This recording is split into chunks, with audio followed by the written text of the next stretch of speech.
Welcome, everyone, to another episode of Iron Culture presented by Mass. This is one of our many athlete interview episodes. For those who've been following along in the last few months since the end of 2025, I gave natural bodybuilding a lot of love, and we did a lot of interviews with some of the top upcoming new division champions in the WNBF after WNBF World that was in LA, which I had the pleasure of competing in. However, we got to give some love to the powerlifting scene now, because there has been some momentous things that have occurred. This year, we're going to actually have, and we've already had one of the two Sheffield championships as they shift their schedule, shift their venue, and as the sport continues to evolve and grow.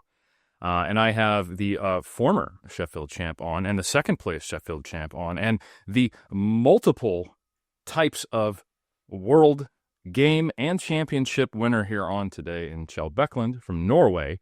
And we're going to get into his history, his career, and what makes him so unique and what he has done, which is truly, I would say, a legendary performance in the 66 kilo class, which has not historically been his native class. And we're going to start that interview shortly after I appease the gods of capitalism. So first, I wanted to just let you know what happened before we started recording this episode, because if there is any illusion that my Instagram account has any representation of my bank account, this will disabuse you of that fact. So on my 2019 laptop, which I should obviously replace, but I have not, it honestly thinks that anytime I do a podcast, I'm actually trying to power a nuclear weapon. So the fan goes on so high that it actually creates this background noise. And I thought, you know what? I should grab one of the webcams from work. So yes, I'm actually stealing from AUT to fund my own personal business, but borrowing. And I thought that I did that and left it in the car. I did not. I checked the car. It was not there. I came back, restarted things, and that is actually why I kept Mr. Bakkelund up maybe a little later than intended, just a few minutes, starting late. And we're still actually going to have the same audio issues. We just have to edit it out in post. And sorry, Trex, because I know that's what you're going to be doing. So hopefully the fan does not start. But, we got to roll with the punches. So if you want to help keep this podcast alive, maybe help me upgrade from a 2019 laptop to a 2020 laptop, make sure to give us a like, a subscribe, share it with your friends. If you're listening on the feed, give us 5-star ratings. And also, hey, if you really want to be a star supporter of Iron Culture, presented by Mass. What is Mass, you may ask? Well, that's the Mass Research Review, where we translate recent publications in sports science, sport nutrition, fitness, and health into practical takeaways with me and my colleagues. So if you want to really help us out, we'd love to have you as a Mass subscriber. I'm sure you'll love it. And then finally, if you're just like, listen, bro, I just lift. I do not need to know about the science of lifting, but man, I can't hold my grip on those final deadlifts. Well, I say, hey, they're not comp legal, but Elite FTS makes some great gear, including great straps, and you can get a 10% off discount at everything at Elite FTS by using the code MRR10. That's for Mass Research Review 10. And now I've appeased the gods of capitalism. Kjell Bakkelund, welcome to Iron Culture. Thank you, Eric. Thanks for having me on. No, it is a true pleasure. And as you know, Iron Culture is all about history, science, and culture. The culture of the Iron Game, however, has many diverse, siloed I would say, tribes that in some cases don't even ever talk to each other.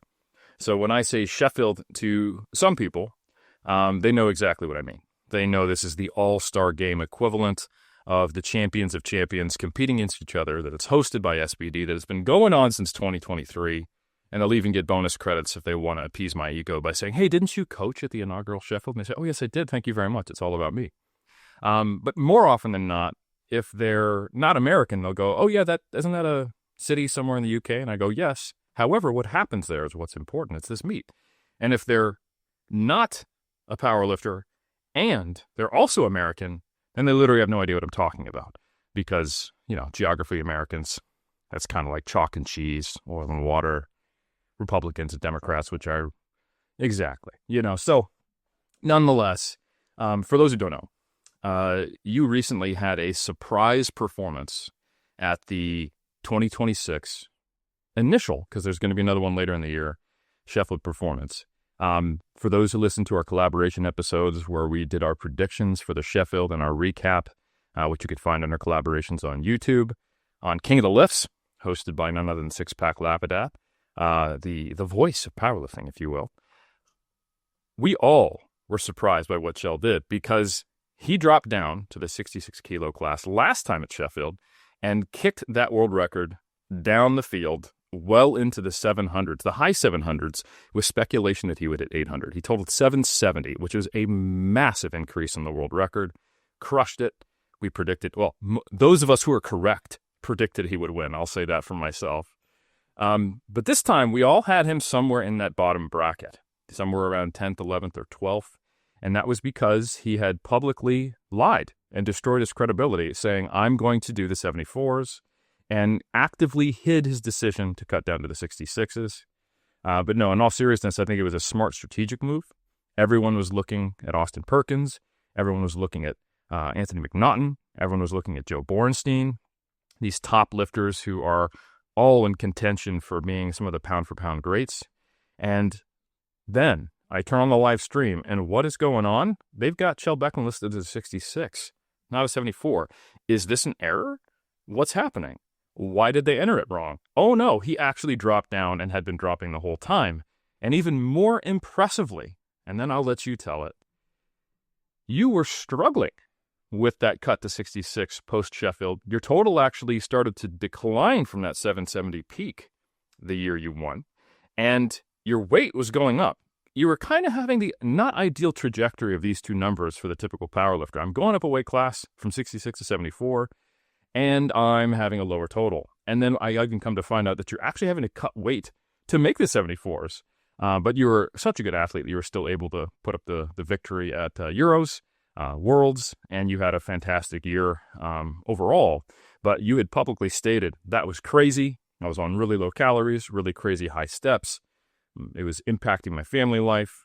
I'm out here doing weighted vest walks. I'm done with the 66s. I'm moving on. It's time for me to become the elder statesman in powerlifting.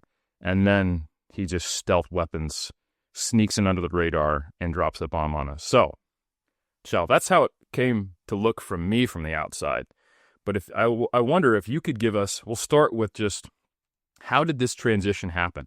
How did you go from feeling crushed, overworked, and what many of us competitive bodybuilders feel when we diet for a show, to going, oh man, I need at least a couple of years off, to then coming back and putting up an even better performance at this year's first Sheffield? What enabled you to make that turnaround? What was the decision like? And then what was the actual process that allowed that to be successful this year? Just the first thing I want to say is that people thought I was struggling with weight to the first Sheffield because I had to weigh in twice. But they fucked up the scale. So we had one scale at the hotel. I think earlier in the day I was like 65.7 or something. We get to the scale. I weigh 65.1 or something. I was 65.9 or 66.0 straight before we went to the venue. And I get there and I weigh like 900 grams under. And like, wow, okay, have I been laying in a bathtub and just having a hard time for nothing? Is this real? Is this calibrated? He said, yeah, of course it is. It's 100%. And other people like Jurins, Vaskar went in and spreading the word, like the scale is under for everyone. And people started drinking, and that was a good thing to do actually, because people have a hard time getting down. And Kedrick said, drink. But I'm like, but what if they do something? Yeah. And they did. I think they did 3 female lifters, and that they have to reweigh them. So now, yeah. And when I got on the scale again, I was 66.3 or 4. Got it. So then I just did to run around and get down the last grams. That was like a big shock that happened, and everyone was, oh, you couldn't make weight, you really had to. So I was really in weight, but they just fucked up. Right. Today. Yeah. Got it. But yeah. But I had a fantastic start of the year with the Sheffield win. And I was so motivated all around. Like, people were talking, it was a huge victory. And then you have Euros and thinking that gaining some weight, but not muscle mass, right? Just probably just fat and water. And getting to Euros and I wasn't really ready for it, but I just wanted to win like everything that year. Did the same total or 5 kilo more at that comp. Didn't give the best feeling, and I had to cut down. I was like 78 or 77 before the meet or something, so I really had to cut. That's kind of crazy when it's 5-6 weeks after. Mm-hmm. And I think the problem was after that because we just had a kid and the kid was sleeping in our room, we didn't really get that much sleep, so it was a lot of stress around that. And I was so low on calories. And I think the problem, and it's probably just me, but when I'm on really low on calories and I'm finished at work, going to the grocery store to buy food and everything, and it would be really good with a chocolate or something now, just to get into something fast, just to have just the cravings, right? And you eat that, and then you drive out of the parking lot, and it's like, no, I shouldn't eat this. You have eaten like maybe 40 grams of it. It's strawberry. You do the same thing the day after, and you do those kinds of things all the time. And because if you're doing that, you do more steps because you want to reverse the thing you did. Right. So I went into a cycle that was pretty bad, and my wife was saying that if you do things like that, you're making a problem for all of us because we have to eat ground beef and rice, and you go and eat chocolate in the car. That's a big problem. And I wish that I could say, yeah, I will not do it, but it was so hard because I was so low on calories that I was out of my mind. Didn't know what to do. Yeah. But I still was hoping for just do a great meet. I had a lot of time to Worlds. And you talked about in the previous show, Kjell going to do 800 is going to be a good meet. But you saw pretty early that I didn't have the same focus, energy. You saw right through me. And right after the meet, you had, and we talked after the meet, that you thought that I'm really, it's looking like I'm not a 66 lifter.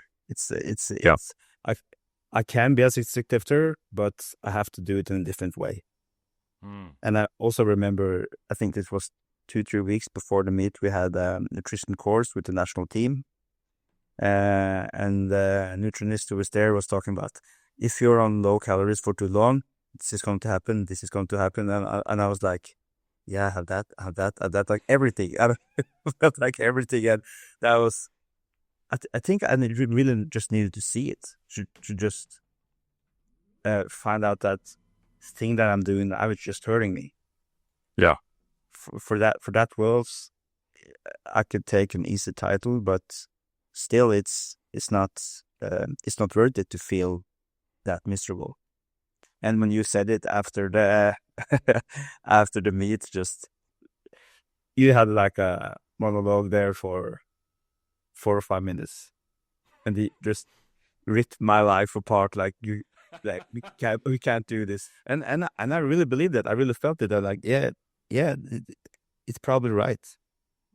And I was fine with that decision.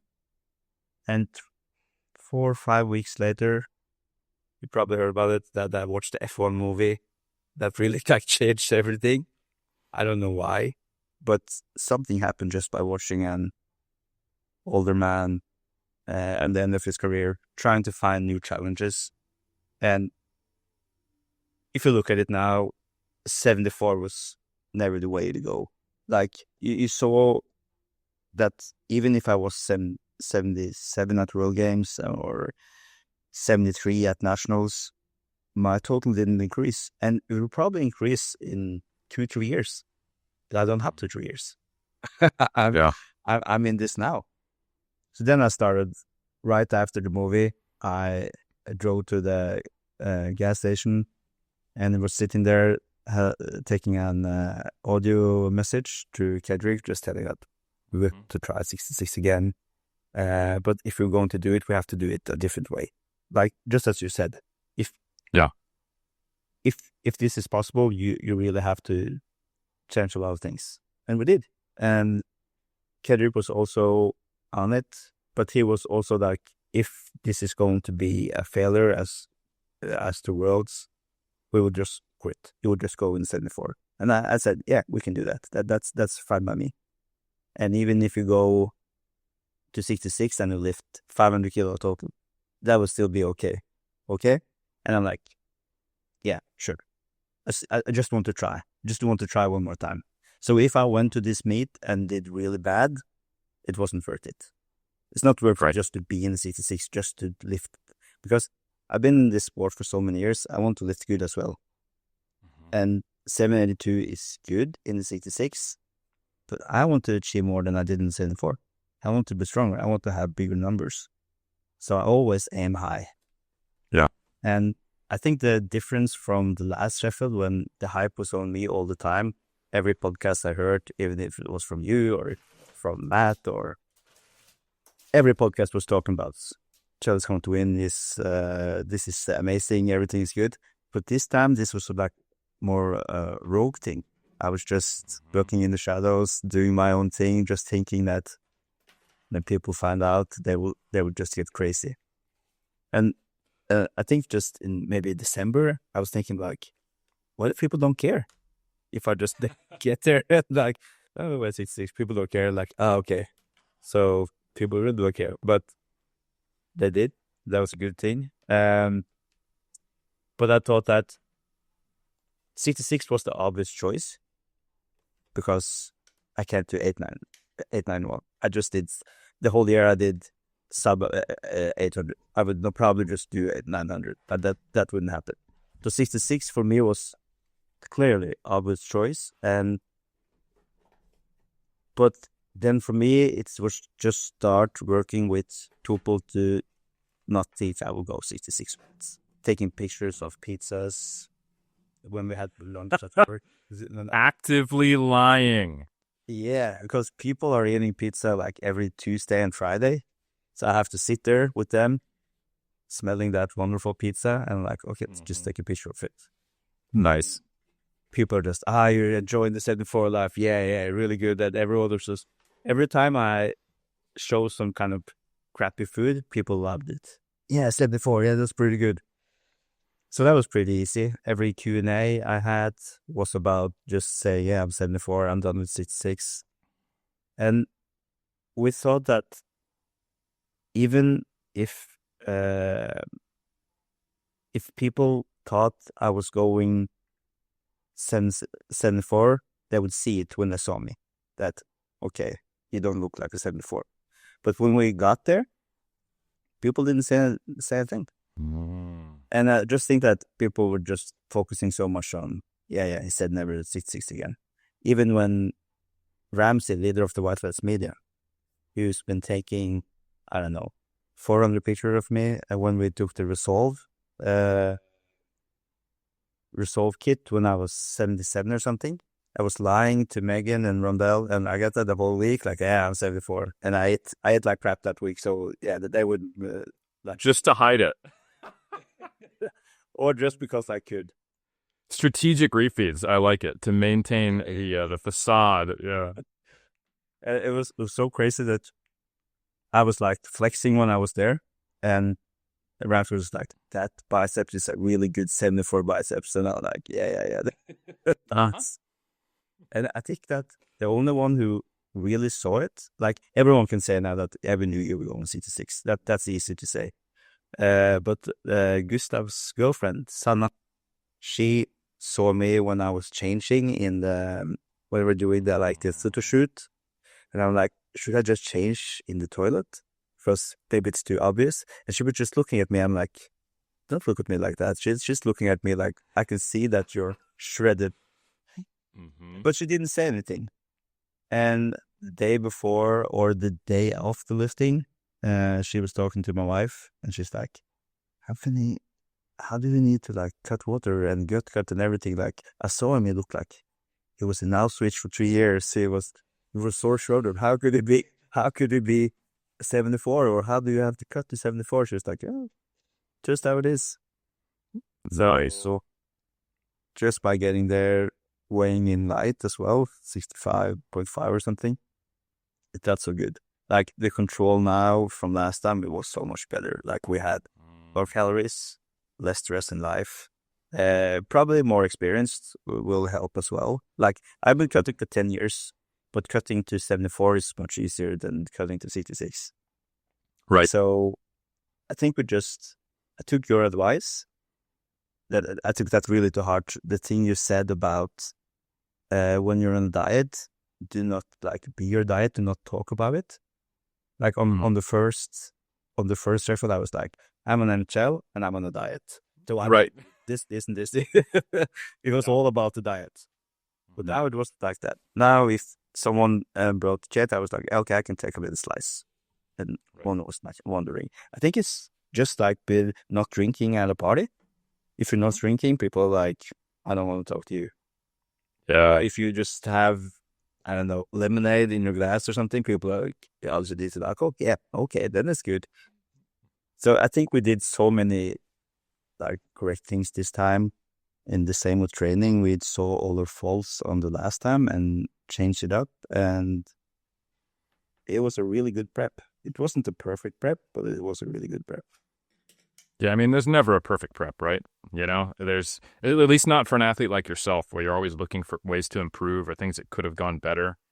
Like hypothetically, there's a perfect prep, but it would take everything going perfect to the point where you're like, I just can't think of any way to be better, you know?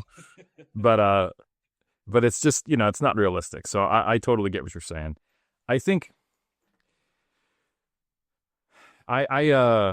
first I'm honored that I was able to provide some kind of perspective that was helpful, but it's also really understandable where you were the first time. So, just for a little bit of context, you know, I've coached probably 100 people to the stage, and it is the norm that the first time, unless they have some kind of really interesting background, like they used to be a wrestler and they regularly cut a big weight, or they have some type of like photo shoot experience, something like that.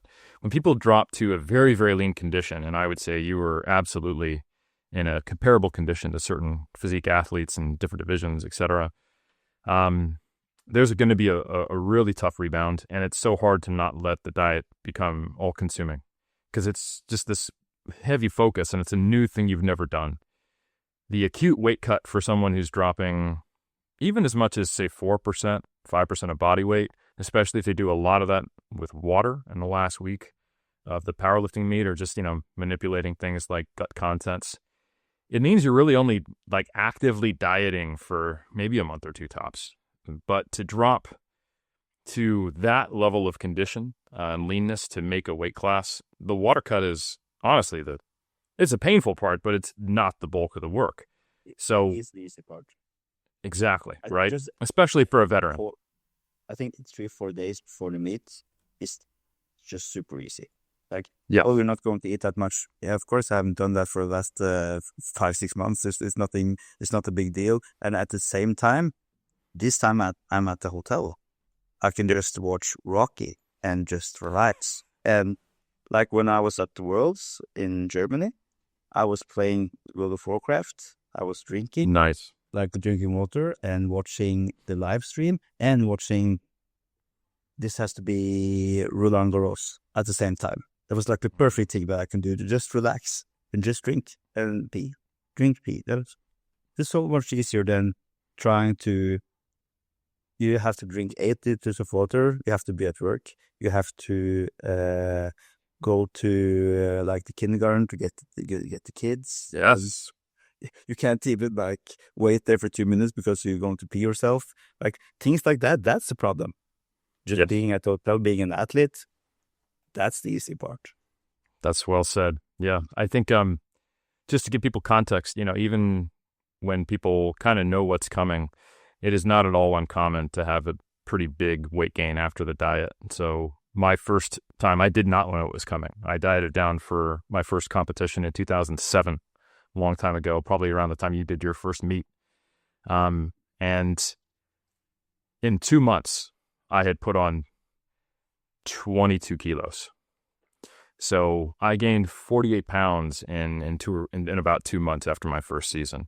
And it was, you probably could have clinically diagnosed me with binge eating disorder. I didn't have a plan. I didn't know it was coming. And it really eroded my self-efficacy. It took time to recover. And I was totally mentally focused on my bodybuilding prep. And then each subsequent season, it got easier. I was able to push to a leaner condition and then not rebound as high. And, now my off-season weight is lower than it was when I was, in my early career. And my stage weight is higher and I'm leaner on stage. So it truly is something that is a skill and develops over time.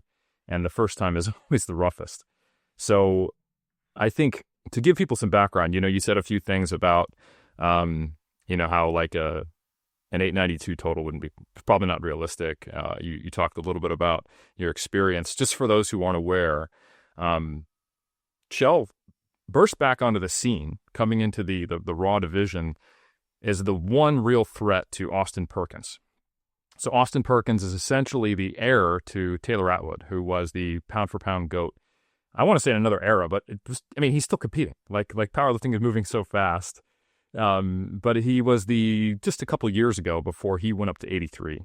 Taylor Atwood, who you have a history with, was the 74-kilo GOAT. He had totaled a peak of, I think, 838.5 at U.S. Nationals. And Austin Perkins came around and started bumping that up into the 840 range. But there was one contender who'd come back, to the Raw side of the sport after a bit of time away. And you were putting up, I want to say your best total was 815. Does that sound right? That I think you did. Yeah. I think you did that at either the Arnold. I think it was at the Arnold. Yeah, so all of a sudden now, at that time, you're within one missed attempt of catching Austin lacking. But Austin would continue to rise, and that 892 is what he put up just a few weeks ago, at the end of January to win the Sheffield title and create the most dominant men's pound-for-pound performance ever. An 891.5, I believe, is the official total that he put up, which is just insane. And if it wasn't for there being probably some baby powder on the bar, we'd probably be looking at a 900 total, which is just absolutely nuts for even one weight class up. And it is putting you in potential podium contention at Worlds in the 93s in recent times. So it is truly a stellar performance. And you were right there in second at 782. And you were recapping essentially your experience of 2025, where you won the 2025 Sheffield totaling 770, shocking everybody with the weight cut, and then you went on to win Euros, World Games, and you even, I think, podiumed you won World Championships and then podiumed at World Games, all in the 74 or kind of the middleweight division at World Games. But your history is not just this recent era. I mentioned you have history with Taylor Atwood. You're one of the few people who can say, hey, I took a world championship title off Taylor. And I was there for that. That was at 2017 Worlds in Belarus. That was Bryce Lewis's first appearance where he took silver. My first time coaching at Worlds in person, which was really cool. And you beat Taylor. And that was when I think you got crowned the GOAT killer. So you have this reputation, which I think is well earned, of being I don't think we should say unlikely at this point. You've done it too many times. But at the time, at least, like the unlikely contender who does things and maximizes his own performance to the best of his capability and catches people who are seen as these untouchable GOATs, like a Taylor Atwood, like an Austin Perkins at the first Sheffield, and just these incredible performances. But even that doesn't speak to your true history in the sport. And you mentioned how you have kids now. You mentioned how you're not sure how many years you have left in the game. So I would love to get a little more history from you. So, Kjell, how old are you? When was your first powerlifting meet? And how long have you been competing in this sport? And across how many different weight classes and divisions, to give people context to your run as a powerlifter? So I'm 37, turning 38 this year. I've been competing since 2007. So been in the sport for 19 years. Had around, I think I have around 90 meets or something, and most of them are winning meets. So and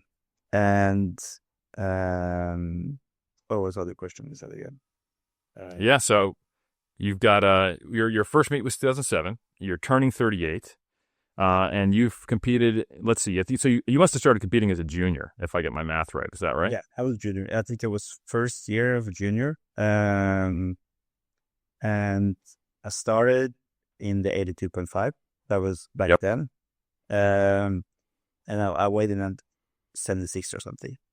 I really, to my first beat, I was really trying to cut to 75 because I really wanted to take the national record in bench. And I did that just a week before. I'm like, 1 kilo, I can do that. And I was walking so much. I was sweating. I was trying my all to get down to that weight within at 76. Didn't have a chance. But probably just eating fries or a sausage right before I was starting to lift. But it was another culture back then, right? You were supposed to be bulky. You were supposed to be just as strong as possible.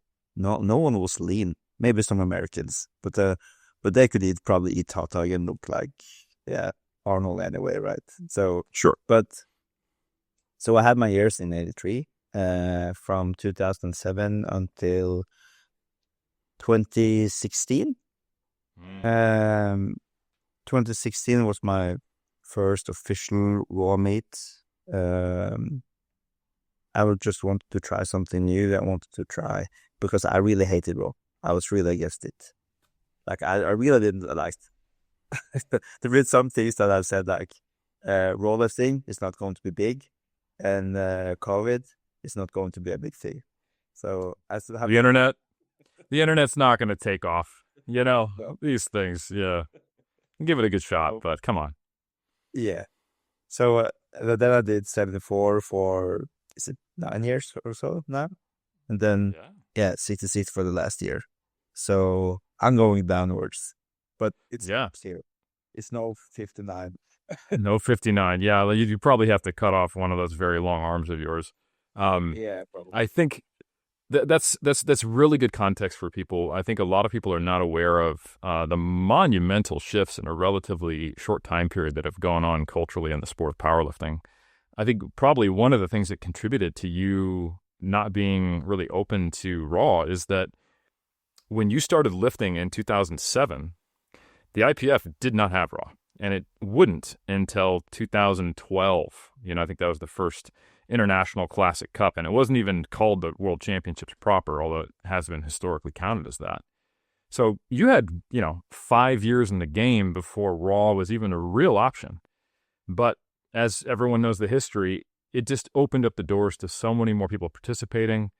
And there also happened to be a pretty big movement in the raw side outside of the IPF. This is around that time Dan Green, Boss of Bosses, Raw United, these other kind of American-based big movements that brought some attention to it. So as soon as the IPF opened it up, it was like the floodgates.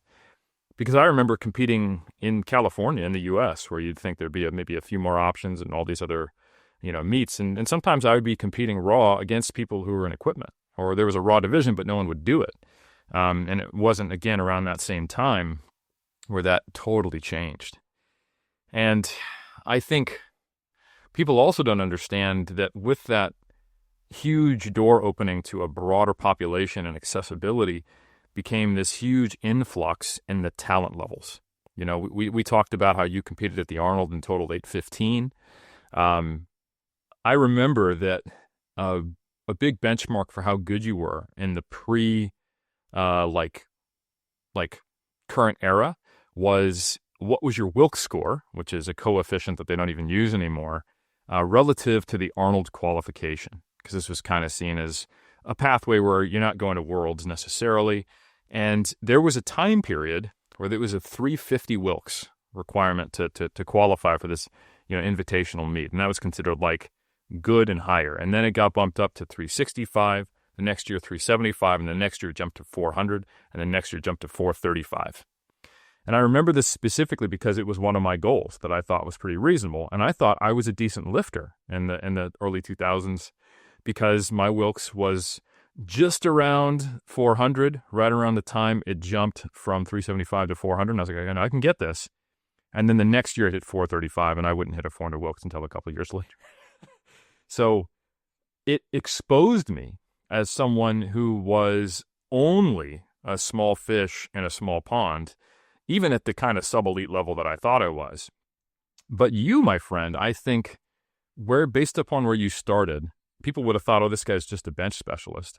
It's also impressive considering how long your arms were. Like you were talking about, you were a junior and you were in the 75/82.5 class, and you're looking at close to a 180 bench pretty early in your career, if I recall correctly. And now, you're benching raw 200, right? So in a weight class lower. So I think the progression is pretty incredible, but I don't know that people would have thought that you would have been as talented as you are now today if they looked at your very early career, because I think your earliest numbers, you were basically like right around like 200, 200, 200, like your squat, bench, deadlift were all pretty similar, which is some of that's from the equipment, but it's also just goes to show you that I want to say, what is your best raw deadlift? It's like 340, I think, at your peak, something like that. Yeah, it's 340. Yeah. Yeah, so a massive deadlift, especially for your weight class, but just for anybody. And your squat, which isn't necessarily your strongest lift, but that's come up a tremendous amount as well. You can squat for the Americans 600 pounds. I think you've done 272.5 raw. So starting where you were to where you are now, while I clearly got left behind, you continued to rise with the sport. So you've had one of the longest arcs in improving as an athlete, despite the fact that you've been actually going downward in trajectory with your weight class, which I think is really impressive. And it speaks to smart programming, longevity, a good perspective, and also just an indomitable drive. So to give a little more context, every year that Raw has grown and grown and grown, I remember in 2014, 2015, 2016, it being mind-boggling just how strong people were getting. And, oh man, we're actually getting kind of close to single ply or things like that. Or, the guys in IPF are catching up to some of the guys who are untested. We didn't even know how good things were going to be 10 years later. I think in 2016, there were people winning world titles that would now not be able to podium 2 weight classes higher than they were at that time. So I was wondering, I want to hear from you, like when you think about the early Raw era, what did you conceive of as strong? What were your totals then, and how were they doing for you? And how do you compare that to now? And do you ever look back and go, wow, I can't believe how much stronger I am?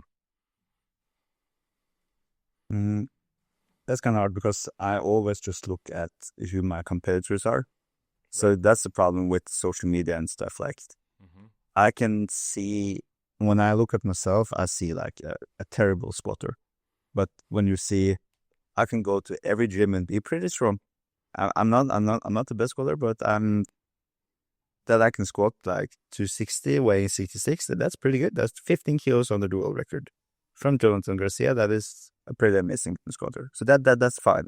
But when I think about like what the Perk are doing, I just can't believe it. Yeah. But from back in the days, like I had a meet in 2014 regional championship. This was 2 weeks before the Arnolds. I was doing a deadlift only equipped. I just tried it out. Just wanted to do like a fun meet. I did like 252 or 250, 195 and 317.5. And we called back in deadlift. That was 760 or 770 or something. And this was over the world record back then. And I'm like, wall lifting? Nah. And this was in 83 back then. And I really wish that I tried it before. I really wanted to lift against Brett and everything. I really wonder how my career would be different.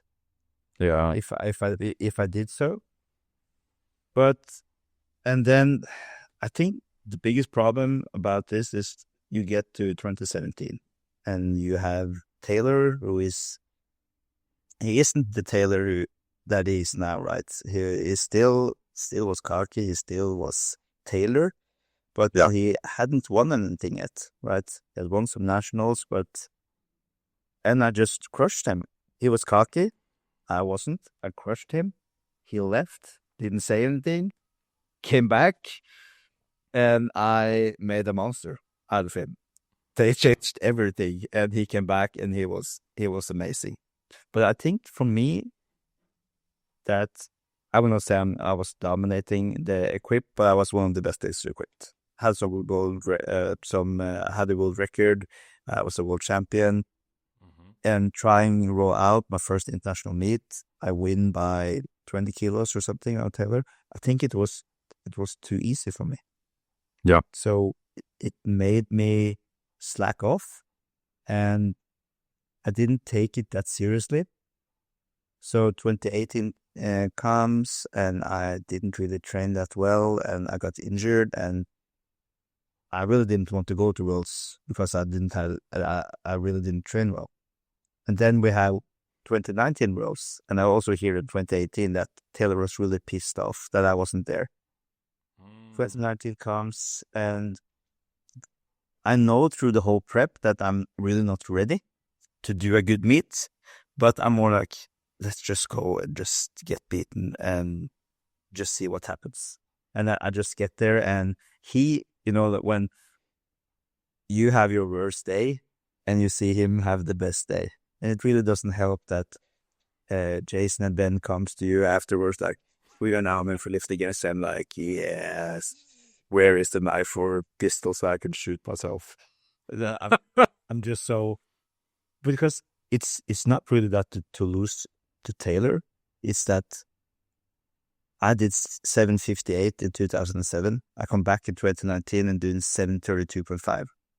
Yeah. And Taylor does 7:20 or 7:30 at the meet in 2017. Comes in 2019 doing 7:90.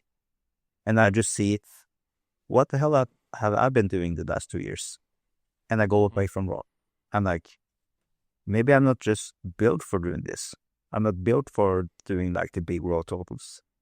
And it was really fun to just come back in 2023 and just do that 800 total and beat Taylor's record. That was kind of insane, actually, because I never thought that, or I really wanted to take that record, but I really didn't think that, or maybe I thought like deep inside that it was possible, but I hadn't done it yet.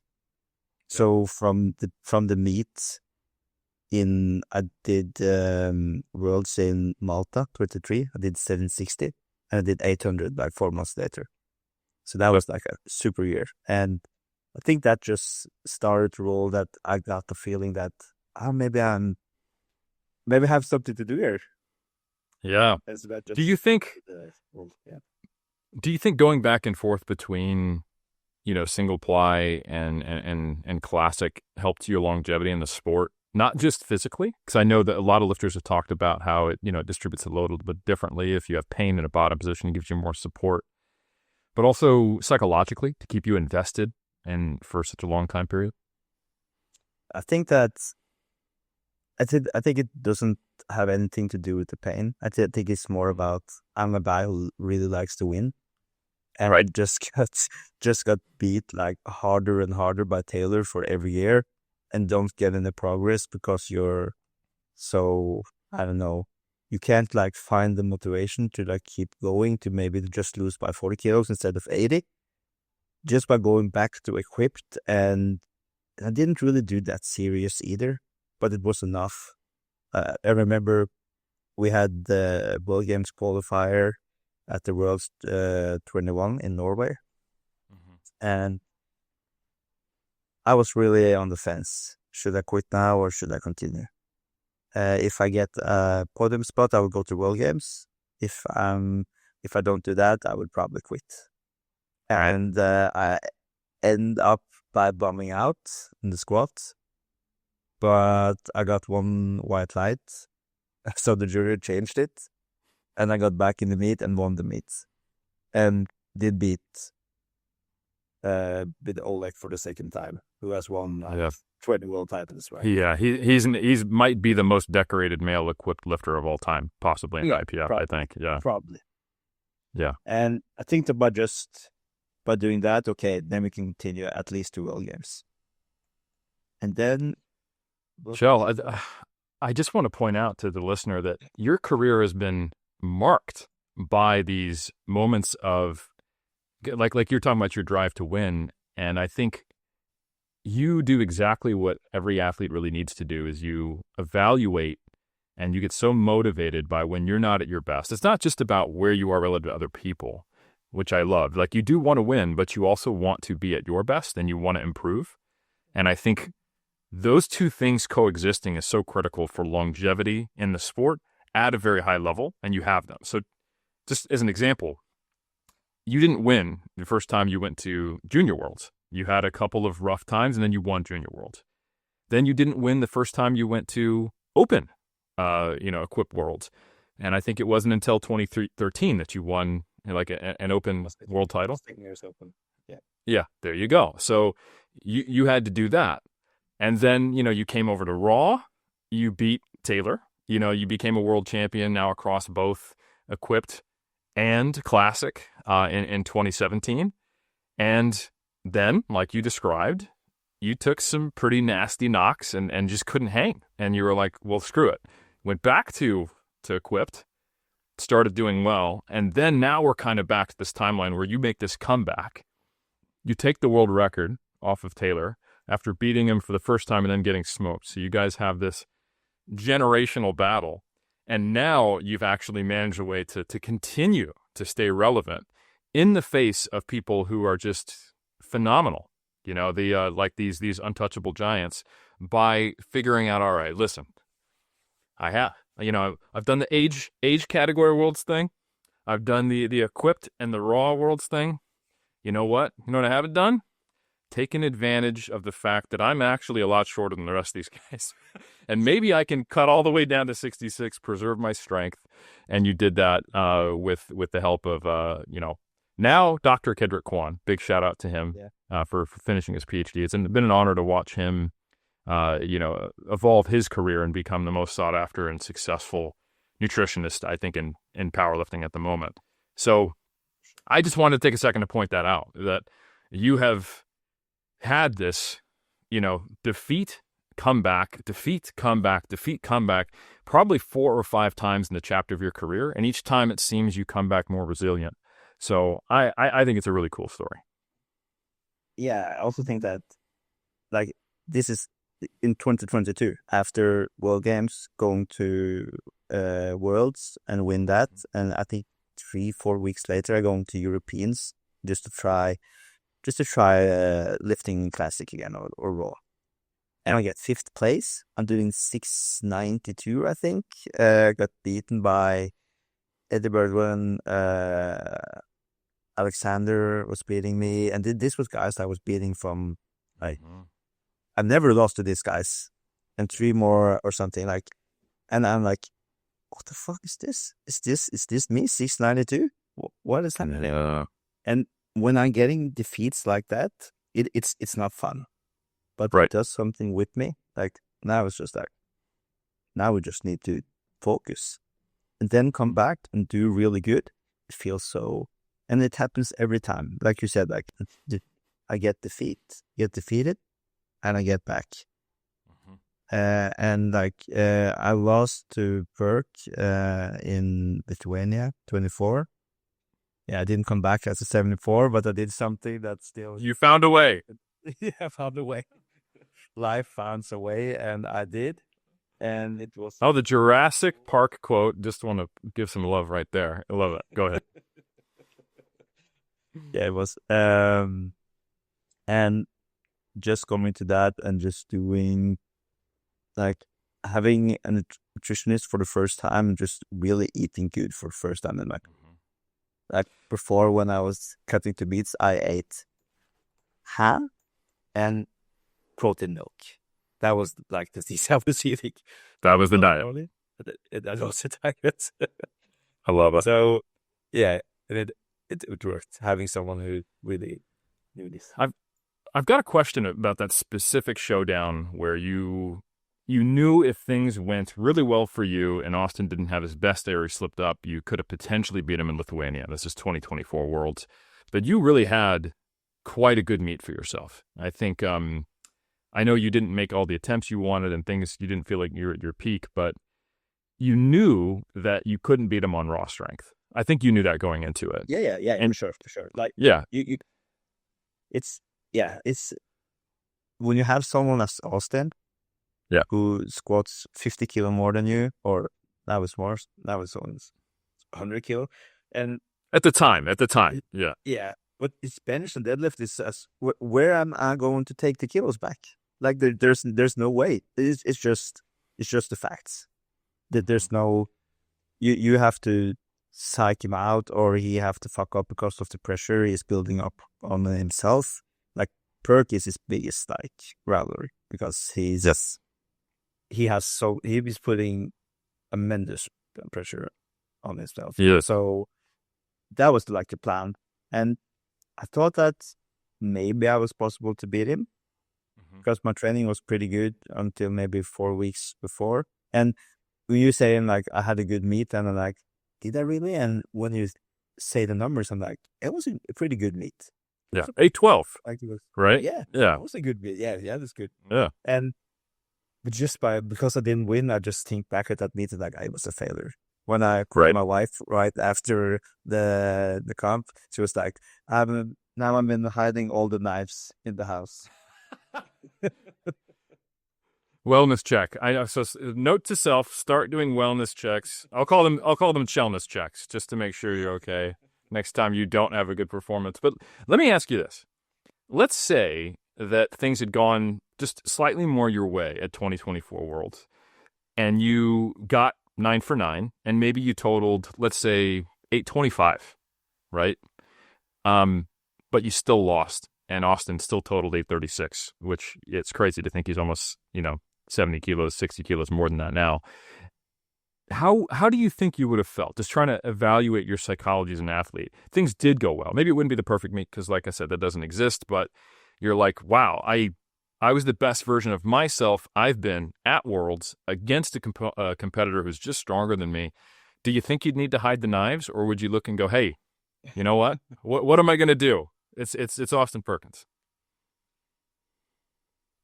I remember after my wife said like I'm hiding knives, I was like, I'm not really that bummed out.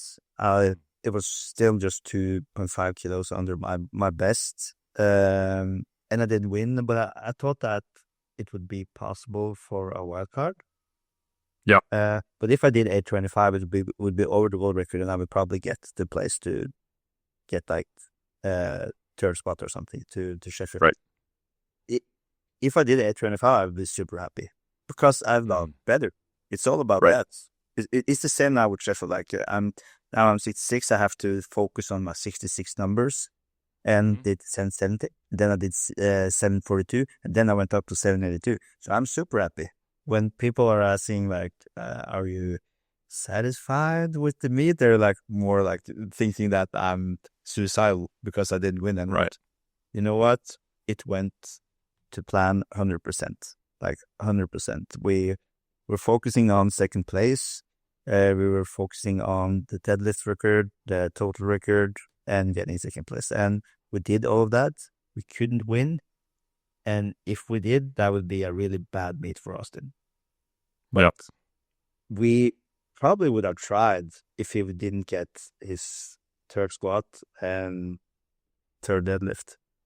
Then it would be interesting. So then we probably would have tried.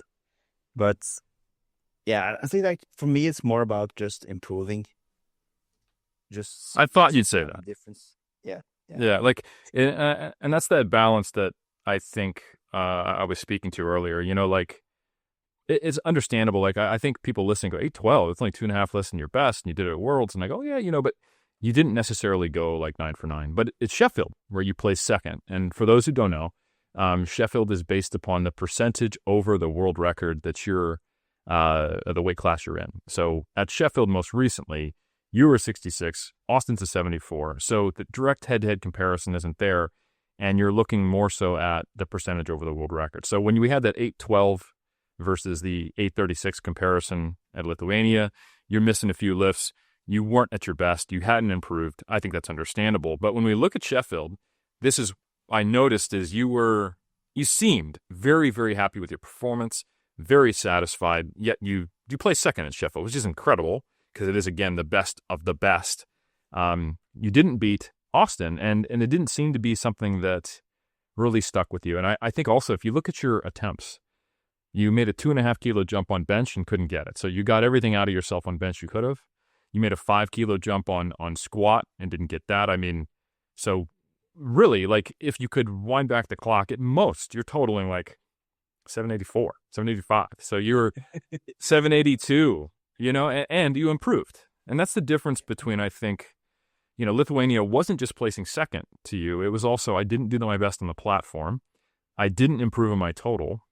And, sure, I couldn't have necessarily beaten Austin straight up, but I didn't even put myself in a position to where I had that opportunity. While at Sheffield, you're like, hey, I had almost a perfect meet and I placed second. I'm satisfied. Is that an accurate representation? Yeah, I'm really satisfied. And I didn't get to 265, but it was really close. Last time I had a really close call as well, but at that time I got it. So things like that just happens, right?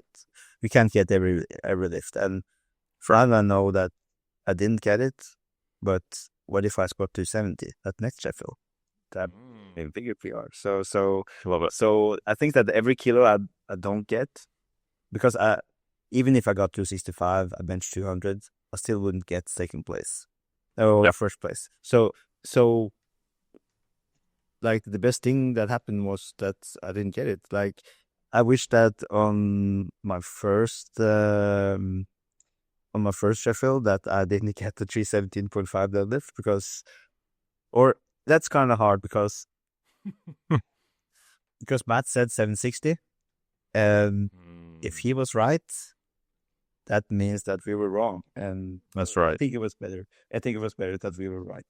100%. No, yeah, you preserved our legacy, so your wins are my wins because I'm predicting them. So therefore I totaled, seven.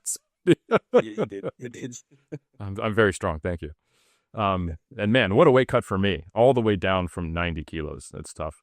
So, yeah. No, but in all seriousness, I think that's great perspective. I know some of the listeners are very interested in the actual tactics, the approach, and what changed for you.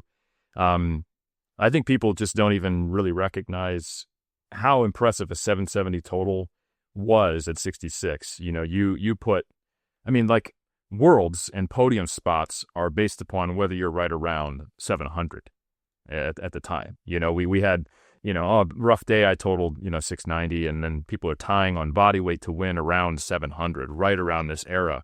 So 770 was like a 10% increase on what is like a world champion total. Everyone's like bonkers, mind blown. And now, but then, man, you had that rebound. You had that crash that we talked about to start the podcast. You explained what it was like, where you were mentally. And now you're at 782. You came back to a weight class that you thought you were done with. And it seemed to be a mental shift. And I know exactly what you're talking about. I'm turning 43 this year. I just had my best appearance at Worlds. This is WMBF Worlds. I'm not nearly strong enough to go to Worlds except for coaching in the IPF, but I can look strong, or at least look reasonably muscular. And, I have that same drive. And I remember watching, it wasn't the most recent Rocky movies, but it was the one where he comes back because of he sees a prediction. Yeah, he sees the prediction of like the virtual fight, and he's like, you know what, I'm not done. And he comes back in his 40s. My favorite. Yeah, exactly. You and I are like, I get it, because yes, 100%. Yeah. How much time do I have left, right? Yeah. And do I feel satisfied? Can I close the book and go, yep, that is a satisfying career, at least competitively. I'm not going to stop lifting. Yes, exactly. I have something left, and then when he finishes the fight, he's like, I'm satisfied or something. He's yeah. Yes, I worked it out. So I don't think either one of us are done, and we want to keep pushing, but we're also acutely aware that we don't really get to choose when we hit our last PR or when we reach the peak of our physique. We don't know. So the decision to go, pardon my French, fuck it, I'm going 66 because how many more meets do I have left in me? The decision for me to go, you know what, I'm going to compete and just put everything into bodybuilding because, you know what, you got a long arc in bodybuilding, possibly longer than powerlifting because I don't have to squat, bench, and deadlift heavy. But there's a lot of guys coming up, and I don't know how much more blood can I squeeze from the stone. So I understand 100%. And I think that is what opens the door. But I think people want to know, what did you do once you walked through and you committed? What were the changes that you've made to your mentality, but also just the day-to-day nutrition training that enabled you to improve upon that 770 total? And what wisdom do you have for other people who might be in a position where they could be trying to cut down to, you know, a pretty borderline sustainable weight class for their, you know, size? You mean 770 now or 782? The reason. Right. Yeah. So what for 782 versus 770, what changed? What enabled this to be possible to do it again and not just say, you know, screw it? As far as tactics, because I think psychologically I understand why you took another shot, but it worked. So what did you do that worked and enabled you to improve? I think that just by experienced it, that it was possible. I think this time I didn't really think that much of the weight because before I just ate really little because I wanted to weigh as less as possible. But now I use nutrition to try to perform as good as possible. That was a big change. Like when I had my big STD days every second Friday, I ate really good because I wanted to perform as good as possible on the day. That made a big deal. All the external stress all around me, I tried to like get it down. Probably some with the pressure that people didn't know probably helped a little.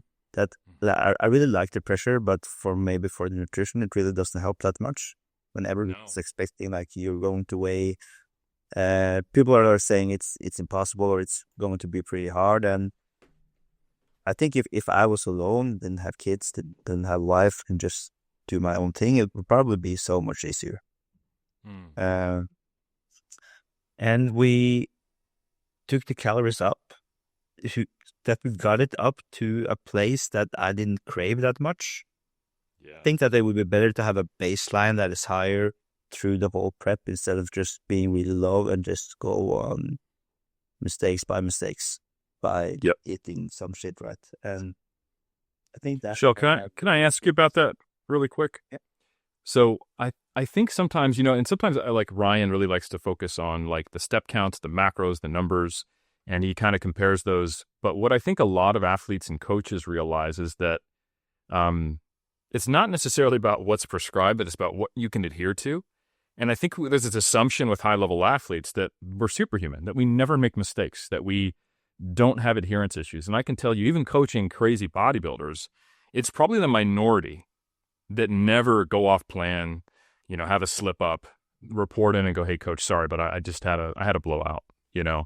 And I think sometimes coaches, they will take a really kind of top-down approach and athletes feel guilty about it. Like, oh, it's almost like skipping my training. I don't want to admit it. And they feel like they can't tell their coach, and maybe their coach doesn't make it easy for them to do so, hey, I slipped up. And instead, they just go, yeah, hitting the numbers, but weight isn't going.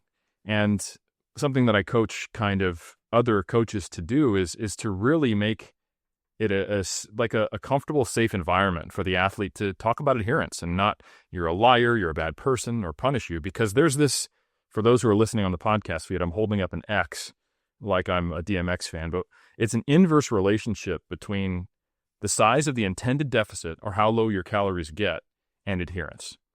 Meaning that your adherence, actually it's not an inverse relationship. It is a linear relationship. The higher, the lower the calories, the lower the adherence. Or another way to say it is the higher the deficit, the lower the adherence. And I think also the pressure and all those things that add to an athlete can contribute to that. So what you want to find is something that is truly quite sustainable, because then you reduce the number of instances where that athlete is just struggling to adhere. And also you have to have a really, really good rapport and communication with them so they feel like they can come to you and say, yeah, 4 days a week I can hit 1,600 calories, but on that fifth day, all it takes is me being out of chicken breast and the wife saying, hey, do you want to get pizza? And I go, you know what? Sure. And then I look up the next day, there you go, right? And you look up and you go, God damn it. And then what does the coach do? Well, the athlete has a choice. Either lie about it and act like I'm stalling. Oh, say I skip my weigh-in next morning. And the coach goes, what do I need to do? Well, I got to cook calories further. And the problem continues. Ideally, what you want to be able to say is, hey, coach, here's what happened. And the coach goes, okay, well, you know what? I want you to go into those instances with more resilience. So maybe we don't crush you with 4 days of 1,600. If, you're always getting off work late on this day and, you come home and your wife doesn't want to deal with cooking because she had a rough day, that's going to be your refeed day. We're going to give you a buffer up to 2,800 calories. And also, the next morning, we'll have your big SBD day. And that's the kind of, tactics that enable. There you go. Mate, I've done it before. I've unfortunately been the coach who has set up athletes to fail. So I think these are things that when you really just focus on the numbers, you'd be like, oh man, you were doing weighted vest walks, 1,600 calories, and this time you were eating 2,000 plus calories. You weren't doing the weighted vest walks. How did you do that? Did your metabolism shift? And it's like, probably not the metabolism. It was probably, and let me know, it was more related to how well you could follow the diet, how sustainable it felt, and the stress that it put on you while following it. Is that accurate?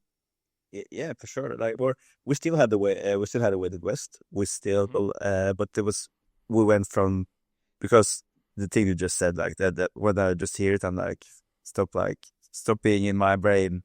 Like, I ate too much because I couldn't handle it. Yeah. I lied to Kedrick and wrote a wrong weight on the scale. Like, this was for the first Sheffield, right? I said everything was okay, but I had 20,000 steps weighted vest, right? 18 kilos out at night. Like, my recovery was worse because I was going out the whole night. And I think that I felt like embarrassed. Of course. Doing so, because every time I just think about powerlifting, I just think about like who is really like into it. It's like Emil Kratzev. He's like, probably if you see his food log, it's like it was never a calorie over. It's like it's super extreme every day, right?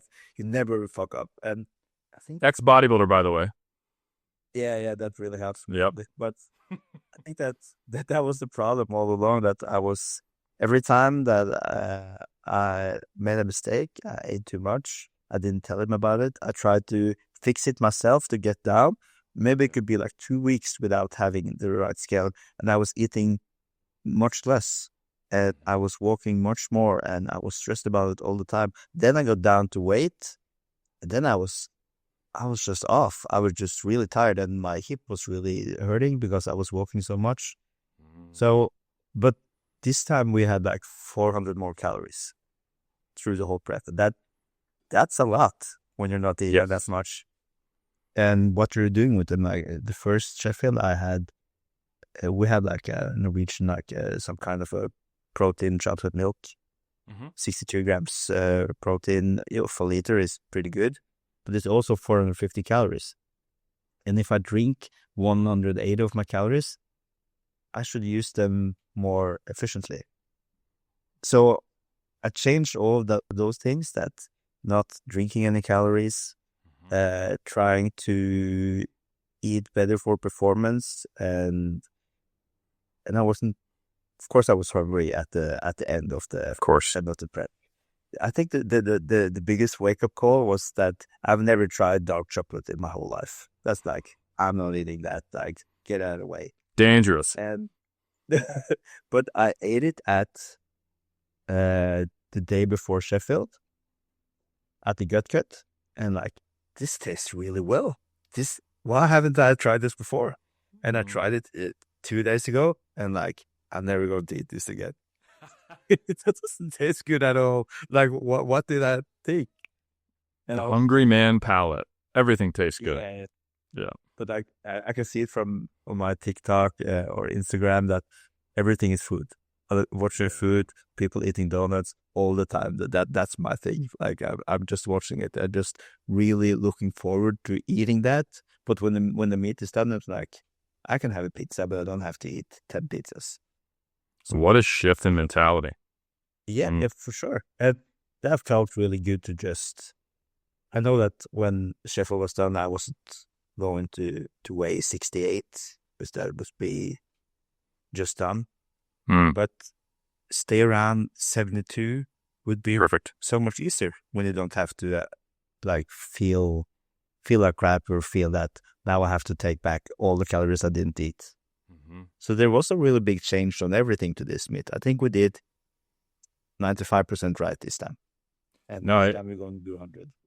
Yeah, proof is in the pudding. Yeah, I think, and there's still opportunities for improvement, like maybe not making food porn your Instagram reel to produce the to reduce the cravings. But no, you it sounds like you chose foods that had more satiating ability. So higher food volume with lower calories, no liquid calories. You're using targeted refeeds around your training.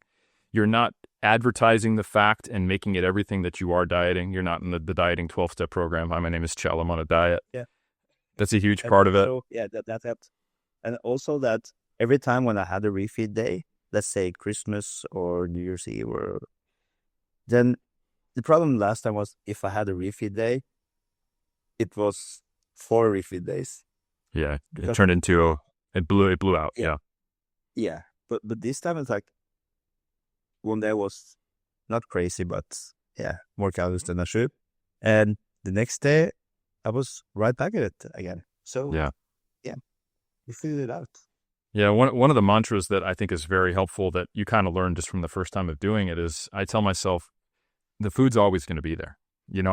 I'm choosing to restrict my calories. I am not someone who is in the ice age and I fell upon this magic feast and it's going to be gone tomorrow, so I better eat it all, right?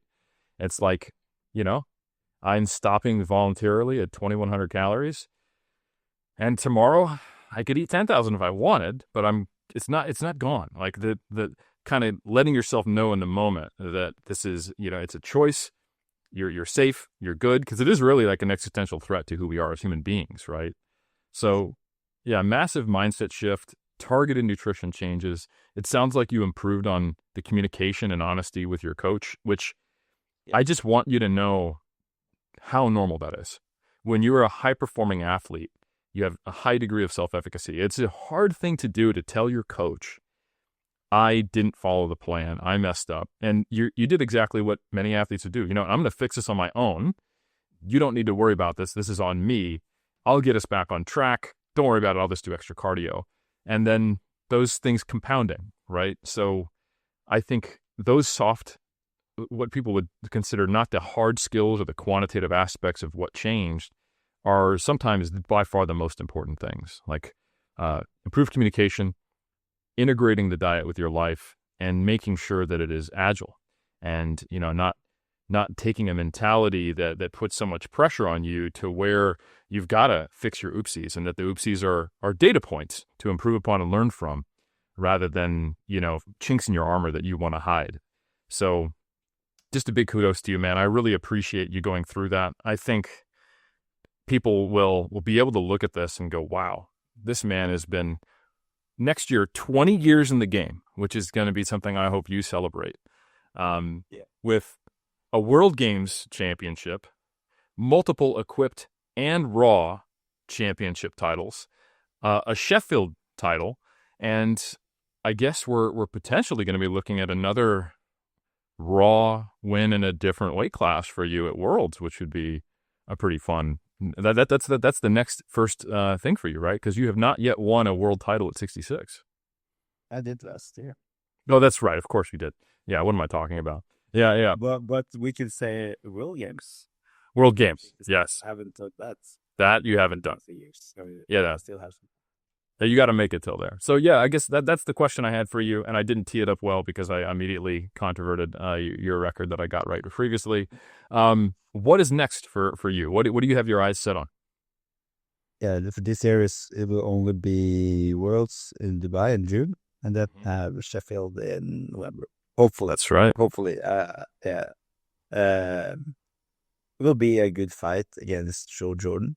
Yes. Really nice, and don't know who will come from the US, but looking forward to it.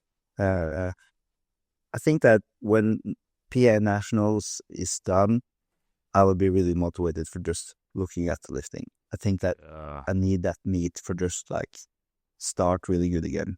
I think that the wrongs that I've done too many times is that I'm start too quick again after meet. Right. But my body really can't do it. It takes another week for me to just get back to it. I try every time, but it just makes things worse. Now that I was just watching TV, had my my foot on the table, like crossed over, and after doing that for 15 minutes, I couldn't like flex or stretch my leg, so I haven't been able to walk on that leg for a week now. That's the Fun.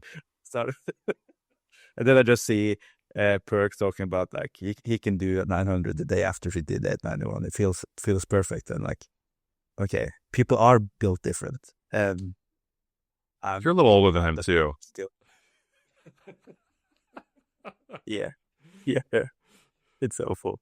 But I'm just happy, as you said, like a real time ago, that you never know when your last meet is. People can say, why did you do 6% over the world record on the first Sheffield? Like you should have come this year and maybe win because you didn't do that many percentages. But I don't know that. I don't know if I'm going to get back.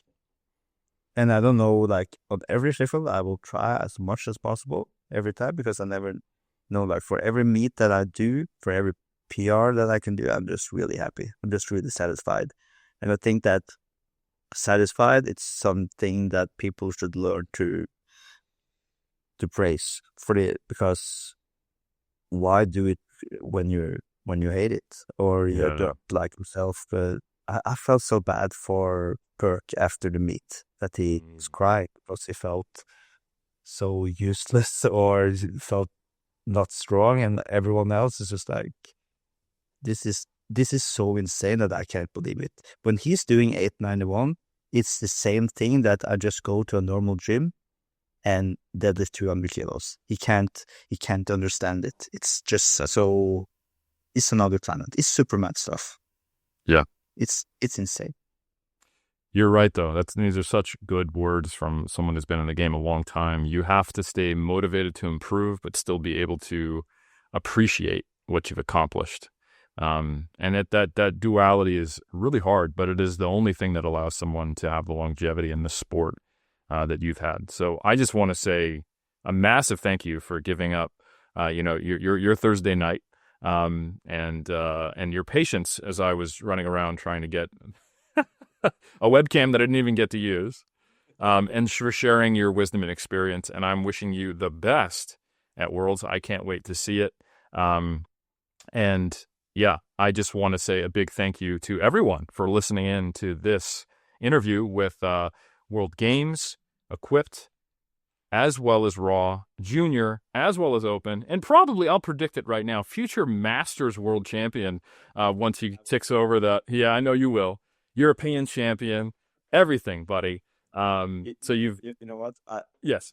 Just I also have a plan to be a international judge.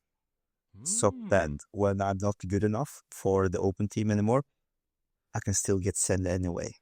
Perfect. That's it. Yeah. And you can start red lighting anyone who's getting near your records, right? And that's the real one. Overturns, yeah.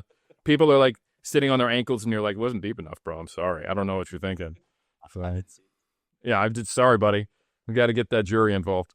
So no, I think that's awesome. So yeah, I can't wait to see what the future holds, and that you are peaking in a stage of a career where a lot of people are thinking that they are no longer at their peak. You are there and you're doing amazing things. So thank you for your time. A huge thank you to everyone for listening, and we will catch you next episode on our next likely live episode of Iron Culture.